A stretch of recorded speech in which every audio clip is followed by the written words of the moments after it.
नमस्कार फ्रेंड्स, रोज वॉइस में आपका स्वागत है। आज का कहानी का शीर्षक है भुक्खड़ पत्नी की कहानी।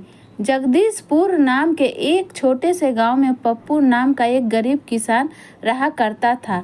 पप्पू बहुत ही सीधा था। वो खेती करके ही अपना गुजारा चलाता था। लेकिन पप्पू की पत्नी रिया एक नंबर की कामचोर थी। वो दिन भर किसी काम को हाथ नहीं लगाती थी, बल्कि दिन भर सिर्फ ठूस ठूस कर खाया करती थी। पप्पू बेचारा उसकी इस आदत से काफ़ी परेशान रहा करता था। एक दिन पप्पू खेत से थका हारा अपने घर आता है। पप्पू, अरे ओ भाग्यवान, बहुत तेज भूख लगी है, कुछ खाने को बनाया है? जल्दी ले आओ, पेट में चूहे आतंक मचा रहे हैं। रिया, अरे रे जी, वो आज तो मेरे सिर में बहुत दर्द था जी, इसलिए कुछ बना ही नहीं पाई। तभी रिया की सास आती है। सास, अरे ओ रिया, तेरे तो रोज ही सिर में दर्द रहता है, दिन भर कोई काम करती भला तू बस जब देखो अपना पेट पूजा करती रहती है।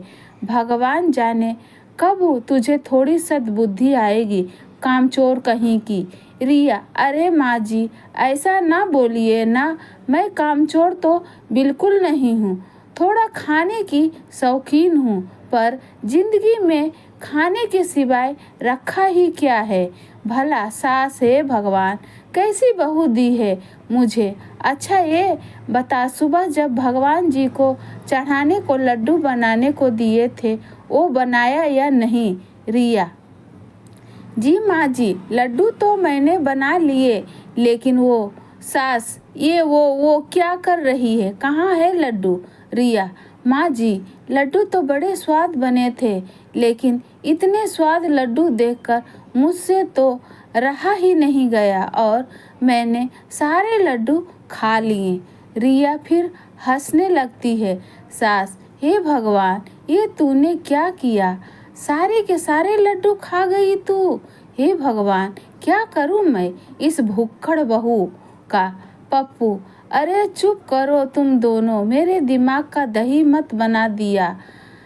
अगले सुबह रिया आराम से अपने कमरे में खर्राटे मारकर सो रही होती है। तभी उसकी सास कमरे में आती है। सास, ना जाने कब तक सोती रहेगी तू बहू, उठ जा, अरे कहती हूँ उठ जा।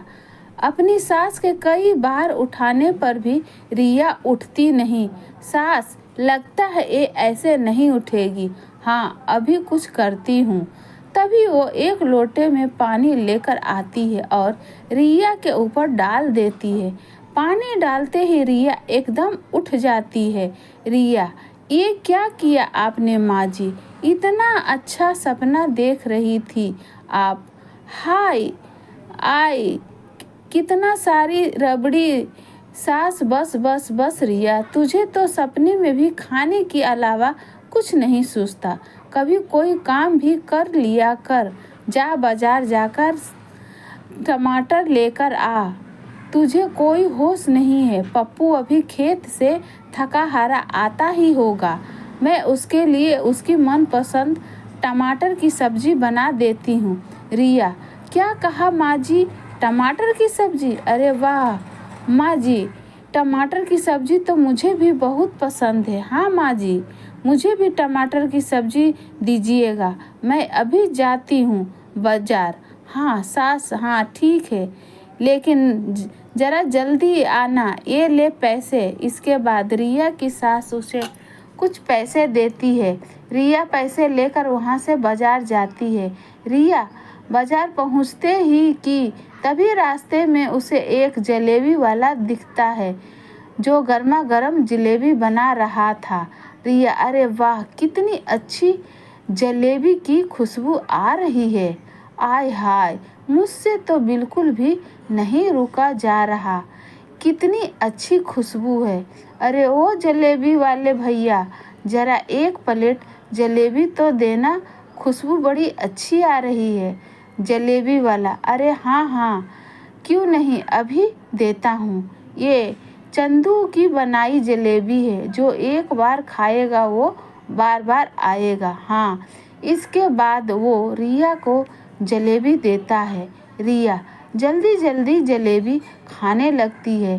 रिया अरे वाह वाह वाह, कितनी स्वादिष्ट जलेबी है भाई, बड़े मज़े की जलेबी है। अरे भाई एक प्लेट और लगा दो। देखते ही देखते रिया जलेबी वाले की सारी जलेबियाँ खाने लगती है। जलेबी वाला अरे बस भी कर दे मोटी, अब क्या मेरी सारी की सारी जलेबी खा जाएगी। इस मोटी को देखकर तो ऐसा लगता है मानो सदियों से भूखी हो। रिया अरे भाई वाह वाह वाह, बड़े ही मज़े थी तुम्हारी सारी जलेबियाँ, वाह वाह वाह, बहुत ही स्वादिष्ट थी। हाँ मज़ा आ गया। जलेबी वाला हाँ ठीक है, लेकिन तुमने तो मेरी सारी जलेबी खा डाली। अब सारी जलेबी के 100 रुपये होते हैं। हाँ रिया है क्या क्या भैया 100 रुपया, लेकिन मेरे पास तो केवल कुछ ही रुपये हैं भाई, मैं तुम्हें 100 रुपया कहाँ से दूँ। जलेबी वाला देखो बहन, तुम ठूस ठूस कर सारी जलेबी खा गई। अब मैं कुछ नहीं जानता, मुझे मेरे पूरे रुपये चाहिए। हाँ रिया भाई अभी पूरे पैसे तो है नहीं मेरे पास, अभी तो मेरे पास जो है पैसे वो रखो, बाकी के पैसे तुम मेरे घर आकर ले जाना। गांव का सबसे नुक्कड़ वाला घर है मेरा है।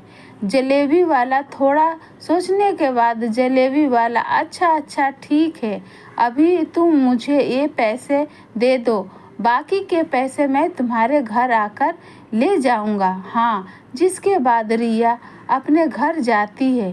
सास अरे कहाँ रह गई थी तू, एक काम बोला था तुझे, उसमें भी इतनी देर लगा दी, तूने कहाँ है, टमाटर ला मुझे। रिया अरे माँ जी वो टमाटर तो मैं लाई ही नहीं। सास अरे तो क्या करने भेजा था तुझे, हे भगवान कैसी बहू दी है तूने मुझे। हाय रिया अच्छा अच्छा माँ जी मैं बहुत थक गई हूँ, अपने कमरे में जाकर आराम करती हूँ। जिसके बाद रिया वहाँ से चली जाती है। थोड़ी देर बाद जलेबी वाला रिया के घर आता है। जलेबी वाला अरे क्या कोई है इस घर में। तभी अंदर से रिया की सास आती है। सास अरे कौन हो भाई, क्यों चिल्ला रहे हो।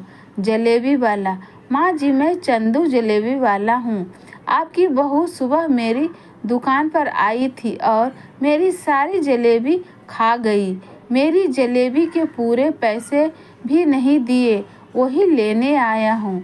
सास हे भगवान, रिया ए रिया बहू भी न अपनी आदत से बाज नहीं आएगी। तभी वो रिया को आवाज़ देती है। सास अरे रिया बाहर आ जल्दी। तभी रिया बाहर आती है।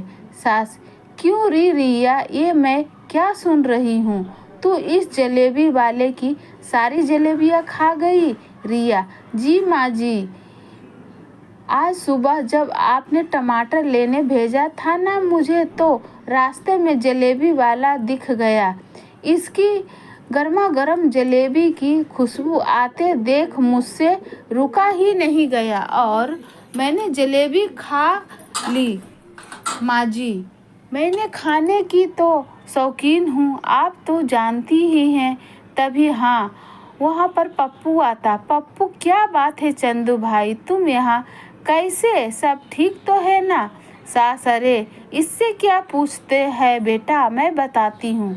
ये जो तेरी भुक्खड़ पत्नी है ना, जिसे दिन रात खाने के अलावा कुछ दिखता ही नहीं, इसे जलेबी वाले की सारी जलेबियाँ खा गई, अब उन्हीं के पैसे लेने आया है ये पप्पू। अरे रिया कितनी बार कहा है अपनी जुबान पर थोड़ा काबू रखा करो। अच्छा चंदू तुम बताओ कितने पैसे हुए तुम्हारा। जलेबी वाला कुछ ज़्यादा तो नहीं, बस 100 रुपये बनते हैं, वही दे दीजिए भैया। पप्पू क्या कहा 100 रुपये, इतने तो मेरी एक दिन की आमदनी भी नहीं है भाई। जलेबी वाला देखो पप्पू भाई, अब वो सब मैं नहीं जानता, मेरी जलेबी के इतने ही पैसे बनते हैं। हाँ पप्पू अच्छा अच्छा ठीक है भाई देता हूँ। तभी वो अपने कुर्ते की जेब से उसे 100 रुपया देता है, जिसके बाद वो जलेबी वाला वहाँ से चुपचाप चला जाता है। पप्पू, अरे रे रिया, ये क्या करती हो तुम? अब मैं इतने पैसे कहाँ से लाऊं भला? रिया, मुझे माफ़ कर दीजिए जी, मैं क्या करूं? आप तो जानते ही हो ना मैं खाने की कितनी शौकीन हूँ। सास, हाँ हाँ, ये तो हम सब जानते हैं। देख बेटा, इस रिया के ऊपर तो किसी की बातों का असर होने से रहा। तू हाथ मुंह धो ले, मैं तेरे लिए खाना लेकर आती हूँ। रिया, अरे हाँ हाँ माँ जी, मुझे भी बहुत ज़ोर की भूख लगी है, मैं भी आपके साथ अंदर रसोई में चलती हूँ। जिसके बाद पप्पू की माँ और रिया वहाँ से चली जाती है। पप्पू, रिया के दिन प्रतिदिन ज़्यादा खाने की आदत तो बढ़ती ही जा रही है। हे भगवान, कुछ तो अकल दो रिया को, अब मुझे ही कुछ करना होगा। तभी थोड़ी देर पप्पू गांव के एक बाबा के पास जाता है, जो इन सभी बीमारियों का इलाज अपनी बनाई जड़ी बूटी से किया करते थे। पप्पू, बाबा मेरी सहायता कीजिए, मैं बड़ी उम्मीद लेकर आपके पास आया हूँ। बाबा, क्या बात है बच्चे, बताओ हमें, मैं तेरी ज़रूर मदद करूँगा। तभी पप्पू बाबा को सारी बात बताता है। बाबा ने पप्पू के कान में फुसफुसा कर कुछ कहा। उसके बाद, ये दोनों पुड़ियाँ ले जाओ और जैसे बताया है ठीक वैसे ही इस्तेमाल में लाना, तुम्हारी समस्या का यही हल है। पप्पू, ठीक है बाबा, आप मुझे यह जड़ी बूटी दे दीजिए। इसके बाद बाबा उसे वो जड़ी बूटी दे देता है। उधर रिया के घर उसकी पड़ोसन रीना आती है। रिया, क्या कहा रीना भाभी, सरपंच के यहाँ दावत? आय हाय, क्या सच बोल रही हो? मैं तो ज़रूर जाऊंगी। हाँ, वहाँ तो बहुत अच्छा अच्छा खाने को मिलेगा ना। अरे वाह वाह, मेरे तो मुंह में अभी से पानी आ गया। हाँ रीना, अरे हाँ हाँ रिया, आज सरपंच जी ने पूरे गांव को दावत में बुलाया है, मज़ेदार भोजन खाने को मिलेगा, तुम भी चलना। तभी दोनों सरपंच जी के यहाँ जाती है, जहाँ पूरा गांव पहले से ही मौजूद था। सभी गांव वाले रिया को देखते ही हंसने लगते हैं। आदमी, अरे देखो देखो, आ गई पप्पू की पेटो पत्नी, अब देखना सारा भोजन कैसे चट कर जाती है। सरपंच, आप सभी गांव वालों का मेरी दावत में स्वागत है। भाई, आज मेरी दावत के साथ साथ यहाँ एक प्रतियोगिता भी होगी। जो भी मेरा भोजन अंत तक खाएगा उसे इनाम में 10,000 रुपये का इनाम दिया जाएगा, समझे? ये बात सुनकर पूरे गांव वाले हैरान हो जाते हैं। रिया, अरे वाह वाह वाह, ये तो बहुत ही अच्छी बात है, अब तो मैं सारा खाना खा जाऊंगी। तभी गांव के दो युवक, जो काफ़ी मोटे होते हैं, सरपंच से कहते हैं। पहला युवक, सरपंच जी, हम भी इस प्रतियोगिता में हिस्सा लेंगे और आप देखना सरपंच जी, ये प्रतियोगिता हम दोनों ही जीतेंगे। तभी गांव के कुछ लोग और आ जाते हैं इस प्रतियोगिता में भाग लेने। देखते ही देखते प्रतियोगिता शुरू की जाती है। इस तरह तरह के पकवान सभी लोगों के सामने रख दिए जाते हैं। रिया, अरे वाह वाह, कितने सारे पकवान हैं, आज तो बहुत मज़ा आने वाला है। हाँ, तभी देखते ही देखते बाकी सब गांव वाले भोजन खाना शुरू करते हैं। थोड़ी देर बाद गांव के काफ़ी लोग खाना खाकर उठ जाते हैं, लेकिन गांव के वो दो मोटू और रिया वहीं बैठे खाना खाते रहते हैं। पहला युवक, आह हा हा, बड़े मज़े का भोजन है भाई, वाह वाह वाह वाह, सरपंच जी मौज करा दी आपने तो, वाह वाह वाह, अच्छा अच्छा, बस अब मेरा तो हो गया भाई, बस हो गया। और थोड़ी देर बाद ही दूसरा मोटू भी उठ जाता है, लेकिन रिया वहाँ से उठने का नाम ही नहीं ले रही थी। बस खाए जा रही थी, खाए जा रही थी। सरपंच का पूरा भोजन अब खत्म होने वाला था। ये देखकर सरपंच बहुत दुखी हो जाता है। सरपंच मन में, अरे ये मोटी तो खाए ही जा रही है, ऐसे तो ये मेरा घर में थोड़ा भी भोजन नहीं छोड़ेगी। हे भगवान, अब क्या करूं मैं। तभी वहाँ पर पप्पू आता है और अपनी आंखें से सारा हाल देखता है। पप्पू, अरे रे रिया, अब बस भी कर दो। आखिर कितना खाओगी रिया, खाने भी दीजिए ना, खाना बहुत स्वादिष्ट है। मेरा तो मन ही नहीं भर रहा जी। पप्पू मन में लगता है रिया को बाबा की दी जड़ी बूटी खिलानी ही होगी। तभी पप्पू सरपंच की रसोई में जाता है और देखता है वहाँ बहुत सारे पेड़े रखे हुए हैं। वो उन्हें में से वही जड़ी बूटी मिला देता है और उन पेड़ों को लेकर रिया के पास जाता है। पप्पू, ये देखो रिया, ये पेड़े भी खाओ, खाओ खाओ। रिया, पेड़ा बहुत स्वाद भरे हैं। रिया, ए आपने अच्छा किया जी, बहुत अच्छा किया। पेड़े तो मुझे बहुत पसंद है। हाँ, तभी रिया वो पेड़े खाने लगती है। थोड़ी ही देर बाद रिया की भूख शांत हो जाती है। रिया, बस मेरा पेट भर गया जी, अब मुझसे और नहीं खाया जाएगा। रिया के ऐसे बोल सुनकर पप्पू, अच्छा भगवान, क्या तुम सच बोल रही हो। पप्पू मन में लगता है बाबा की जड़ी बूटी ने रिया पर अपना असर दिखा दिया है। रिया की ऐसी बातें सुनकर सभी गांव वाले भी खुश हो जाते हैं। सरपंच, अरे पप्पू, तुम्हारा बहुत बहुत धन्यवाद। अगर तुम ये पेड़े लेकर नहीं आते तो तुम्हारी पत्नी तो मेरे घर का सारा राशन ही खा जाती। भाई, आज तो तुमने बचा लिया भाई। बाकी आज ये प्रतियोगिता तुम्हारी पत्नी ने जीती है तो इनाम भी तुमको ही मिलेगा भाई। तभी सरपंच पप्पू को रिया द्वारा जीती गई प्रतियोगिता के पैसे देता है, जिससे रिया और पप्पू दोनों बहुत खुश हो जाते हैं। रिया, देखो आपने जी, मेरा ज़्यादा खाने की वजह से ये इनाम में इतने सारे पैसे जीते हैं मैंने। देखा ना आपने, हूँ ना मैं कितना अनमोल हूँ।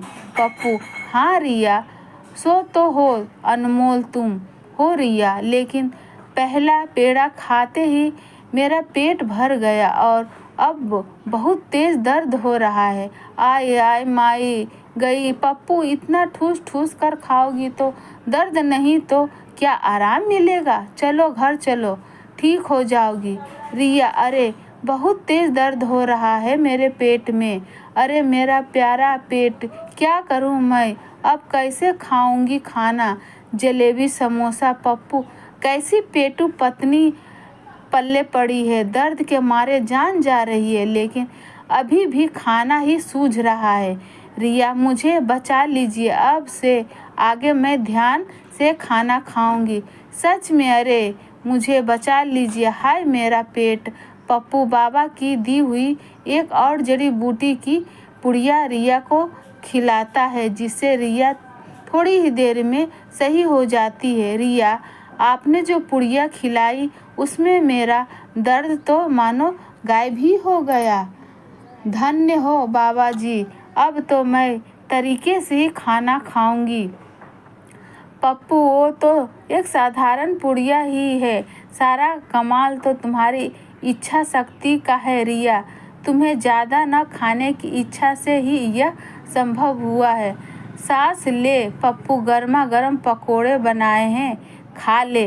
रिया, अरे माँ जी, क्या सच में पकोड़े बनाए हैं। अरे वाह वाह, आप लोग ही खाओ माँ जी, मेरा तो मन नहीं है। यह सुनकर सब लोग जोर जोर से हंसने लगते हैं। तो फ्रेंड्स, ऐसी कहानी सुनने के लिए इस चैनल से बने रहे। इस वीडियो को लाइक करें, शेयर करें। अगर आप इस चैनल पर नए हैं तो चैनल को सब्सक्राइब करें।